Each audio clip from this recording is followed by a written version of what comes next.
that has come to the fore, this Hindu Jammu Muslim Valley, is this the biggest challenge now, as Manish is saying, for the new government as well as for the central government? You see, when he talks about Bharatiya Janata Party only winning in the Jammu region, the converse is also true. PDP has only won 3 seats in the Jammu region, in spite of the fact that they've nearly swept the polls in the valley. So there is an obvious divide. The messages which the voters have given is twofold. One, they have rejected the old establishment. NC, Congress, there is a rejection. Because it's a rejection of a misrule and it's a rejection of a corrupt regime. People have also rejected the separatists there. You know, the 76% poll voters turnout is something we should eulogize. What a verdict. People have defied the calls for boycott of elections. They have come out and they've decisively given their minds. Now, certainly government formation is a very, very critical thing. This divide between the valley and the Jammu region needs to be covered up. So ideally, a government which is formed there must represent the aspirations of both the valley as well as the Jammu region. Such a government would not only last its full term, but also would be integrating the entire state. But how possible is such a government? How possible is that ruling arrangement? Manisha, Priyam. The best possible arrangement, I think that the best possible arrangement, and I'm not saying it because I represent the Congress party, would perhaps be a PDP Congress government. And but where is your mandate? Where is your mandate? You have 12 seats. I'll allow me to complete.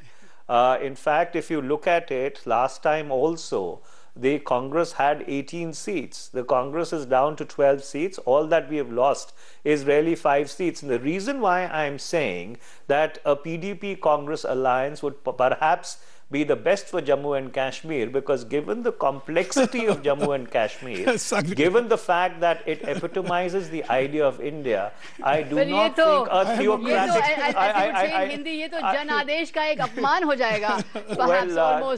Well, आपने जनादेश का अपमान देखना है कि राष्ट्रहित का अपमान देखना है, इन दोनों में फर्क है. But allow me to come back to that. I don't think the Bharatiya Janata Party really in Jammu and Kashmir is representative of the politics of that state, notwithstanding that they may have 1 seat in Jammu. Okay, let me get you to react. That for the long-term interest of Jammu and Kashmir, it's the PDP Congress government that is important, that is needed. This is the most perverse of all arguments I've ever heard. A rejected, defeated, a completely, what do I say, a party where people have said no, is aspiring again through all kind of things to be in power. Just listen to this. 3 years they have had a chief minister in the last 12 years. And in the rest of the period, they have been in the government, first choosing NC, then PDP, NC, now again wanting to choose PDP.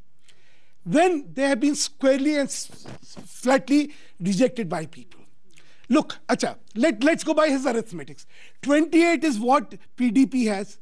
They have 12, that makes it 40. You need 45. So what you'll do, you'll cobble up every single element which is out of those 7 which are others to be a part of the government or whatever. A government dependent on each independent MLA would give you the stability, would represent the aspirations of the Jammu and Kashmir, and that would be national interest. And BJP will not be in national interest. Amazing. I think he has a misconception about what national interest is.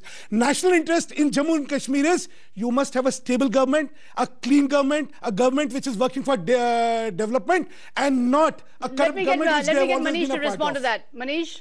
Well, if Sudhanshu Mittal has quietened down and his excitement is under check, then I would respond to the points that he has made. And the response is as follows. The first thing that we need to keep in mind is that the electoral rhetoric of the PDP and the Bharatiya Janata Party is completely incompatible. Yes, there is a school of thought which says that while in campaign mode, say one thing, while in government do another thing, which of course the BJP has become quite apt at. But ultimately, that arrangement is not sustainable because you become prisoners of your own rhetoric at some point in time or the other. And if at all there is a BJP government, it will fall apart. Let me complete. Let me complete, Sagrika. Number two is the chemistry of the verdict. The chemistry of the PDP and the Bharatiya Janata Party is fundamentally incompatible. It is like chocolate. The chemistry is incompatible. It's like comparing apples and pears. And allow me to complete because Sudhanshu's excitement is outrunning him. But allow me to complete. And the third thing which I want to say is that given the peculiar nature of how Jammu and Kashmir is structured, Jammu being predominantly Hindu, Kashmir being predominantly Muslim, and Ladakh being predominantly Buddhist. You see, a party which only has the raison d'etre in one particular section of that state or in one particular region of that state may not really be good for government. Let me just put that to you. Let me put that to you. The BJP-PDP alliance would actually militate against the concept of stability. It would militate. Whether it's on AFSPA, which PDP wants to immediately roll back, whether it's on Article 370, which the PDP insists on, whether it's on its so-called soft separatist line, there are BJP leaders who have called PDP anti-national. How is your chemistry going to work? See, let's start with first the chemistry. You have to appreciate that BJP has done business both with NC and PDP in the past and has successfully done it.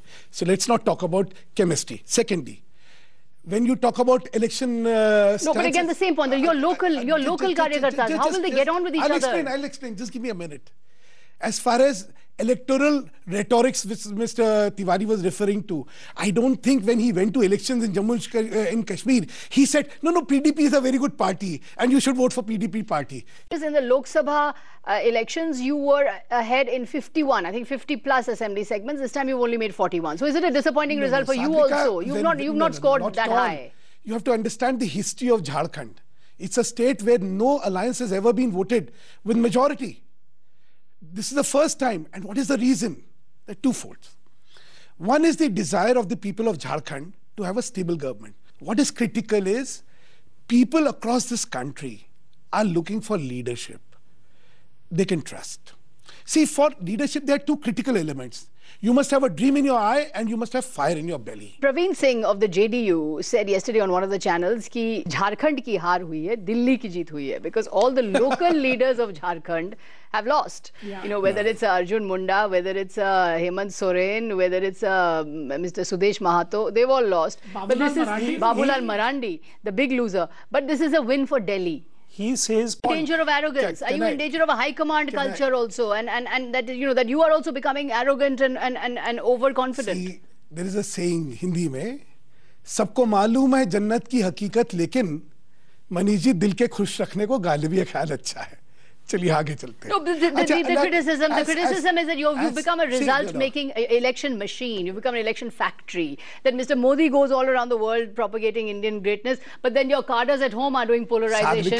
Your cadres at home are practicing polarizing politics. Whereas this is the duality, which is a result-making, election-making factory. Sagrika, with every success comes responsibility also.